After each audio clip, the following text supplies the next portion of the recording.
ஆரம்பிப்போமா? வணக்கம் கைஸ். 100 நாள் of discipline டிஎஸ்ஏல இன்றைக்கி 3வது நாள். இன்றைக்கி காலையில் சீக்கிரமாக ஒரு 5:30 மணிக்கே எழுந்திரிச்சிட்டேன். எந்திரிச்சு ஒரு 6:15 போல் குளிச்சுட்டு கிளம்பி செஞ்சாச்சு. அப்படி இங்கே எவ்வளோ சீக்கிரம் போகிறோன்னு பார்த்தீங்கன்னா, கொஞ்சம் கோயிலுக்கு போக வேண்டிய வேலை இருந்துச்சு.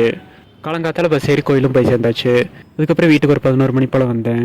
வீட்டுக்கு வந்துட்டு இன்றைக்கி காலை உணவே ஒரு 11 மணி போல் தான். அதுக்கப்புறம் ஆஸ் யூஷுவல் மதிய பொழுது அப்படியே போச்சு. நடுவில் 2 ஜூஸ் தள்ளினேன். அதுக்கப்புறம் லஞ்சுக்கு நேற்று வச்சு அதே அரிசி பருப்பு சாப்பாடு சாப்பிட்டுட்டு ஒரு 2-3 மாதம் அப்புறம் இன்றைக்கி தான் லெக் டே போட போகிறோம். ஸோ சாயங்காலம் அதுக்கு வந்துட்டேன்.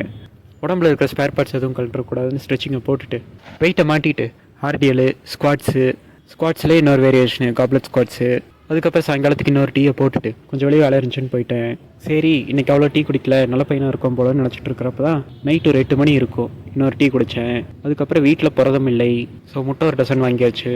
அதுக்கப்புறம் வந்துட்டு நைட்டுக்கும் தோசை சட்னி. அதுக்கப்புறம் விடிய ராமாயணம் கேட்குற கதையாக நைட்டு ஒரு 2-2:30 வரைக்கும் டிஎஸ்ஏக்கு எடிட்டிங்க்கு உட்காந்துருந்தேன். அதுக்கப்புறம் முட்டை சாப்பிட்ற முன்னால் ஆச்சுன்னு ஒரு 4 முட்டையை தள்ளினேன். அதுக்கப்புறம் அவ்வளோதான், முட்டையை தள்ளின கையோடு தூங்கிட்டேன்.